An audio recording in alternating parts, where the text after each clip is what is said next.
40 road projects shut down by ODOT and 42% of the rest delayed. So it's a move to offset more than $800 million in lost state funds over the past few years. This morning, Executive Director Terry Andrier joins us. Thank you so much for joining us this morning, Terry. My pleasure, and thank you for the promotion of Executive Director. Of course, always promoting him. So tell me, where are these drastic cuts coming from? Well, this is the day, frankly, we've been trying to avoid for about 17 years now. So it's not a good day for us. These projects were actually canceled as part of our schedule. These are not ongoing projects that we shut down, just to clarify, because I know some people sometimes get confused at which one. So years of underfunding prior to 2000 time period. And once we got started, the additional cuts of $840 million in the last 7 years has really brought us here today, unfortunately. So what made you guys finally say, no more, we can't do this anymore? Right. You know, we try to be extremely fiscally responsible with our program. So since 2003, everything was starting to turn around with our 8-year plan. A lot of planning went into it to make sure if we place a project on the program that we can get to it. And that was going extremely well, and we understand the lack of funds in state government. But since 2010, we've become one of the agencies that's always been part of the solution to take care of the funding problem for the entire state, because we are one of the only agencies that has actual assets.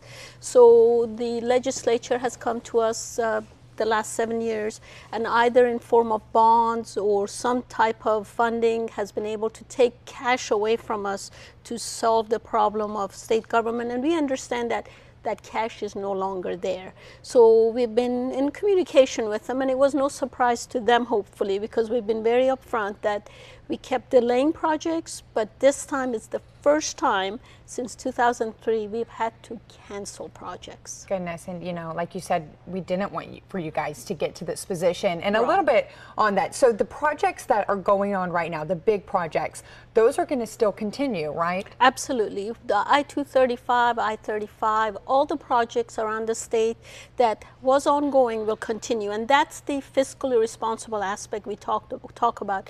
We cannot get into contract on a project not having the funds sitting there, unless it becomes a matter of federal funds all of a sudden telling us they're not going to give any more money, and we've talked about this before. But we do a lot of planning for our 8-year plan, 8 years in advance oftentimes. So this year, instead of adding projects, we really had to take some out. Okay. And that's tough for the department. So what are some of those projects that you had to cancel, and how is that going to affect, you know, our viewers at home? Absolutely, and that is the concern, and we certainly commiserate with them. We've been focusing on the bridge problem, and we've been very upfront about that. We were becoming #1 in the nation in bad bridges, and we are turning that around. A few months ago, one of the associations out of DC named us #1 in improving our bridges in the nation. Wow. So that's fantastic news. But the problem was we wanted to get the bridge condition under control, so then we could get to the pavement condition. Okay. And that's what it's going to delay. One of the projects in this area is I-40 at Douglas. We had that scheduled for 2020, and now it's been delayed 5 years to 2025. That's a very important part of our corridor in Oklahoma City, because we just let to contract I-40 and Choctaw Road, and this would have been the natural next phase of that corridor, which we're not going to get to, unfortunately, for a while. So is this going to be affecting our taxpayers?